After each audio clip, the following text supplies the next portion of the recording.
News Desk at the Columbus Dispatch presents the BuckeyeXtra Basketball Podcast. With your host, Ohio State basketball beat writer Adam Jardy. Brady Batista, give me the rock. Here it goes. Up and away. Slam jam bam. And now he does a little dance. Now, the BuckeyeXtra Basketball Podcast. Hello, everyone. This is Adam Jardy from the Columbus Dispatch. Today is Friday, August 29th, 2025, and it's my official duty to welcome you into episode 493 of the BuckeyeXtra Men's Basketball Podcast. Welcome to Jubilation City. Welcome to the Jardy house. It's a Friday morning here, getting ready for a big weekend on multiple fronts. I would be remiss, however, if I didn't start off by saying it's August 29th, which means happy 31st birthday to Definitely Maybe, the debut album from Oasis, as I'm sure you're all well familiar with and probably spending the day listening to it front to back, maybe pulling out the deluxe re-release they put out a couple years ago with all the demos. I'm right there with you. Let me know which ones you prefer. I'm obviously kidding. I'm sure no one else knows that, but I'm celebrating today and celebrating this weekend because Oasis is back in the United States. They played Chicago on Thursday night, headed to MetLife Stadium outside of New York City here Sunday and Monday. I will be there on Sunday night. I cannot wait. But before we get to that, it is a big recruiting weekend for Ohio State men's basketball. And that's what we're going to talk about here on this episode of the podcast, just kind of resetting where things are right now and who is coming to campus as the Buckeyes obviously host Texas for a massive football game on Saturday at the Horseshoe. This will be a pretty significant list of recruits that are coming through town. And so certainly we'll have content next week once these visits wrap up, recapping how things went with different players, just getting thoughts and observations. And then we'll see as the fall goes on how this all kind of plays out. But as for the team itself, all 14 scholarship players on campus, in uniform, available in practice, or at least like eligible to practice. They're still not fully healthy. We'll see when Colin White can get back to full availability. He's not there yet. Obviously, Josh Ojimuna is still working his way back from his torn ACL suffered back during the winter. So not a full availability report as the Buckeyes began fall semester and got things underway. But at least you have all 14 guys on campus, all 14 guys able to go. That includes Matthew Grujicic, who did get to start doing some workouts and some availabilities with things or with the team. So the coaches got their first chance to actually work with him like that. That is this week. And so now it'll be interesting this fall to see how soon can he get acclimated. It looked pretty clear to me watching him in the Eurobasket tournament that he's talented offensively and has size and some physicality to him, needs to improve defensively. That might be the biggest impediment to his ability to get on the court. But he's one of a number of guys that they're going to have to fight to play. There's going to be, I think, more competition on this roster this year to get in the lineup and to get some sort of regular rotational role. So he's right there in that mix. Really interested to see kind of what this looks like as we get closer and closer to the start of the season. Again, still no idea exactly when we'll get a Big Ten schedule. I imagine next 2 to 3 weeks, probably. But big thing right now, like I said, is it's time to talk about some recruiting and talk about where the Buckeyes stand and talk about who's coming this weekend. And so we're going to dive into that here in just a second. Before we do, as always, I want to remind you that you can subscribe to the podcast on Apple, Spotify, YouTube, wherever you enjoy your favorite podcasts. While you're subscribing or downloading, please leave a review. Please click 5 stars and please consider telling a friend. Thanks to everyone who's taken the time to do all those things. You are greatly appreciated. And shouts to Patrick Flaherty, the Podfather, for grabbing this and for getting these published for you and making this all possible. And also, if you have thoughts on episode 500 as we rapidly approach that, let me know. Shoot me a message. Curious to hear from all of you what you think. So Visitors this weekend for Ohio State. We're going to start with the two official visits. Marcus Johnson. We're well familiar with Marcus Johnson from Garfield Heights, 4-star, top 30 prospect, number 27 in 24/7 Sports rankings at the moment. 6'2", 175-pound guard, Ohio State commitment. He won Ohio Mr. Basketball last year. We spoke with him on the last episode. I talked to Coach George Howard about his decision to stay in Ohio for his senior season. We've covered him pretty extensively here, and now he'll have a chance to chase the state title and repeat as Ohio Mr. Basketball this year. He will be taking his official visit to Ohio State for this weekend, and he'll be joined by Anthony Thompson. And I wrote about Anthony, most of these guys, in fact, all of them, but I think one I've written about in roughly the last 2 to 3 weeks, just starting to lay some foundation work on like who these guys are, what they can do. And Anthony Thompson is a really intriguing, talented player. He's a 6'8", 205-pound power forward. He's from Lebanon, Ohio, and he played his first 2 years there and then transferred within the state. He now plays for Western Reserve Academy in Hudson. So it's not part of the OHSAA. He's able to play. They play with a college three-point line. They're able to do more college-like stuff. And as his high school coach told me in the interview for the story that I wrote, you know, his shooting numbers and all his production and things like that, like his three-point shooting is a true three-point shooting mark. Like it's what he would shoot at the college level. So big dude, really prolific shooter, known as one of the best shooters in the 2026 class. He's a 5-star prospect. He's number 10 in the 24/7 Sports rankings. He's the number 4 small forward in the country. He's the top player in Ohio in 2026. So he will be taking his official visit. He's taking multiple official visits this fall. Ohio State is in there pretty well for him. So we'll see how this plays out. But those are the two official visits that are on the table for this weekend for Ohio State, guys who will be in town to see the Texas game, certainly spend time with the team, and start to get an idea of what might come next for them. So those are, like I said, those are the two official visits. And now we have a list of unofficial visits. And these aren't in necessarily any official order here, but we'll start off LJ Smith in the 2027 class. So I've written about him a couple of times. He has family from Cincinnati, his mom's family. They're all Ohio State fans. Ohio State first cross paths with him. He's playing in North Carolina. He was at Lincolnton, North Carolina, as a sophomore, and averaged 33.1 points, 9.2 boards, and 3 assists a game. Ohio State associate head coach Joel Justice was at his school doing some recruiting, checking in with people, and went to like an open gym. First saw him there, started building the relationship. LJ had a really strong spring, picked up an offer from Ohio State. Diebler called him on the first day that college coaches could call players in the 2027 class. Diebler called him, offered him a scholarship. He's a 6'4", 180-pound guard. 24/7 Sports ranks him as a 4-star prospect, number 26 player in his class, number 2 combo guard in the country, number 2 player in Virginia. He'll be at Oak Hill Academy in Mouth of Wilson, Virginia, this season. Mouth of Wilson always makes me laugh because my first job out of college was in Danville, Virginia, at the Danville Register and Bee, and my sports editor's name was Drew Wilson. So every time I hear Mouth of Wilson in Virginia, I just think of my sports editor, who remains a very, very dear friend and is an awesome dude. If you're listening to this, Drew, shout out to you. Thanks for giving me a shot. So LJ Smith will be on campus, and he has visited a couple of times. I know Ohio State feels like it's in a good place with him, and I think there's definitely a relationship building there. I think that's someone to keep an eye on as they start to figure out this 2027 class. We'll get to numbers for classes here at the end, but he'll be at Ohio State. So will DeMarcus Henry, who is a 6'6", 190-pound small forward playing at Compass Prep in Arizona. His older brother, Chris Henry, 5-star wide receiver in the 2026 class, committed to Ohio State. You probably know that already.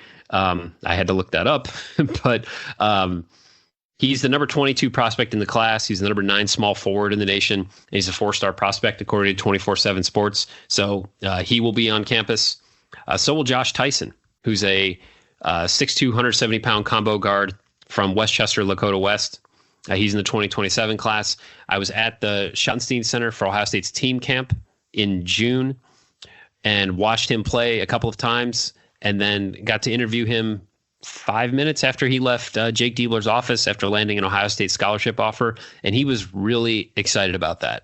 It was one of those cool moments that sometimes you just get to see when you get to do a job like this, where I think he sort of had an idea it might be coming, but still to land that offer meant a lot to him. His head was kind of spinning a little bit. He had a big smile on his face. We stood outside the weight room in the practice facility there in that long hallway at the Schottenstein Center, and he was just genuinely excited about the scholarship offer. It was a really cool experience. And George Howard, Coach Howard, talked about him on the last podcast as well. So he's a number 78 prospect in the 2027 class, number 3 player in Ohio, and he's listed as the number 8 combo guard in the country.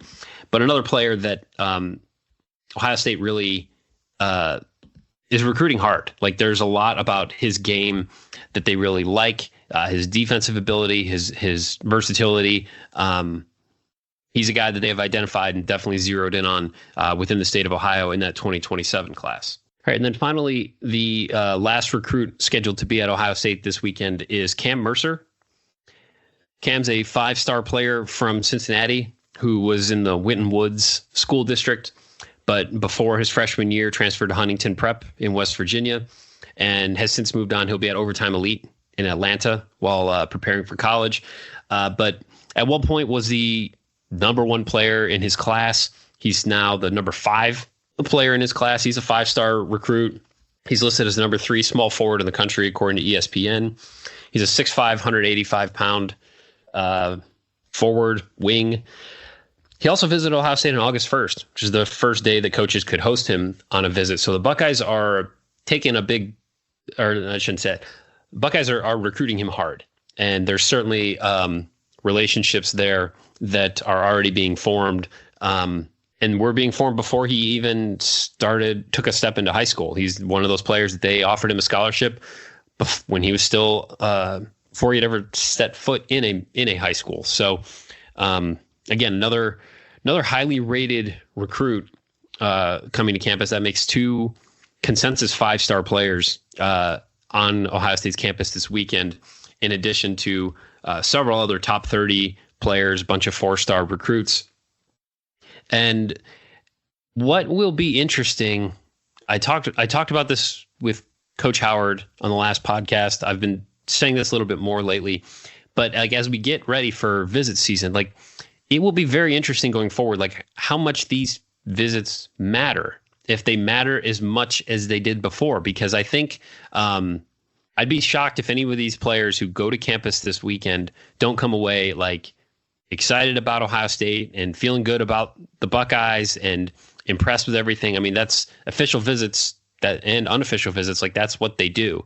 But all those things about like fit and feel and, atmosphere and all that, how much does that continue to matter going forward compared to what you can make in NIL? And I'm not saying this to speak ill on NIL, but I just think that the list of things that matter when kids are making decisions or families are making decisions has shifted drastically in these last couple of years.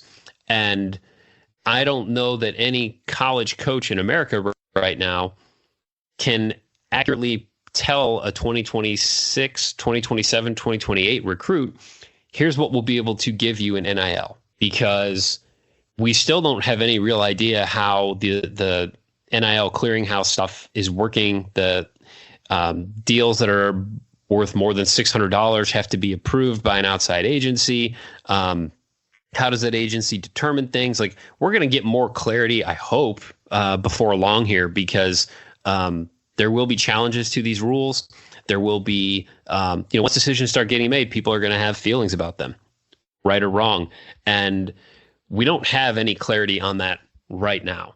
And I don't know that there's many coaches, if any, who can look at a recruit and say, we can give you X right now, or you stand to make this much right now. And it will be interesting how that plays out for a school like Ohio State that is obviously going to prioritize football when it comes to NIL resources, when it comes to revenue, I should say, that will prioritize football when it comes to revenue sharing payments. And where Ohio State men's basketball sits from what it can pay its players standpoint in the Big Ten would be fascinating to see, because I'll bet it's probably not as high as the fan base would expect it to be. And I think that's going to create some real issues. So, like, does Ohio State do everything right to land an Anthony Thompson, but there's not enough NIL or not enough revenue share paying resources to land a top 10 player who's also going to get attention from all these other blue blood schools or whatever? It's going to make all of this really interesting. And I think what I'm going to be tracking these next couple of weeks for sure, with the 2026 class as we get closer to signing day, is just what kind of relationships can Ohio State build, and can those relationships ultimately potentially win out over not being able to perhaps offer quite as much money? Or can Ohio State find ways to get NIL deals approved that are deemed not a recruiting inducement? How does Ohio State manage that world? And how does Ohio State basketball manage that world compared to Michigan State basketball or Indiana basketball or Purdue or Maryland? Like, it's an interesting fall when it comes to all this. And I think that even though we did get the House settlement and that's done and over with, basically, I think it's just raised a whole new host of questions that no coach really has answers to right now. And it's going to make for a potentially volatile recruiting cycle here for a little while, as Ohio State tries to put these classes together. Now, as far as how big these classes could become, obviously Ohio State right now has 2 2026 commitments, Marcus Johnson and Alex Smith, 4-star power forward from Upper Arlington High School who's playing for Prolific Prep. Those are the 2 commitments for right now. I've heard the class could grow to 3 or 4. It just depends on fit and who they can get and how this, again, fits into this new modern landscape of basketball recruiting. All right, so I apologize if I got a little rambling in that last answer. As I'm sitting here looking out in my backyard, Indy, our, gosh, how old is she now? 7-month-old, 8-month-old puppy, just digging a hole right in the backyard, and had to run out and stop that. So again, to try to recap what I was attempting to say there, we'll see how this plays out, but the recruiting landscape has shifted significantly even since last year. And I don't know how that's going to impact Ohio State. I don't know how Ohio State's resources for men's basketball will match up to other programs in the Big Ten. I would love to find that answer. Maybe we can get to the bottom of that as the season goes on, but certainly something to keep in mind as we move into recruiting season, as we move into visit season, as we start to see these guys coming through campus and making college decisions, because that's what we're getting on the calendar. So, and that's all I got for this episode of the podcast. I just wanted to talk a little bit of recruiting and kind of update where things stand and who is coming to campus this weekend. Again, look at dispatch.com all throughout next week. I'm sure I'll have multiple stories on these guys and what their visits were like, what they saw, what comes next, and all of that. Also, we'll have a story about, I've got one thought on each of the 14 players on campus.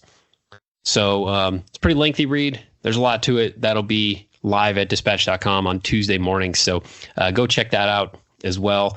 And then I'll be back here on the podcast probably midweek next week, seeing where things stand. So I'm going to wrap this one up now and start getting ready. I'm taking my Liam to go see the other Liam in New Jersey this weekend, and I just absolutely cannot wait. So it's going to be a weird week next week, knowing that I got to see Oasis twice this summer, and then God knows if I'll ever get to do that again. But I cannot wait for this experience on Sunday night at MetLife Stadium, and you'll probably hear a little bit about it on the next episode, but I'll keep it to the end. So, as always, you can send along your questions, your comments, your love notes, your hate mail, and otherwise constructive criticism to me at Adam Jardy on Twitter or ajardy@dispatch.com.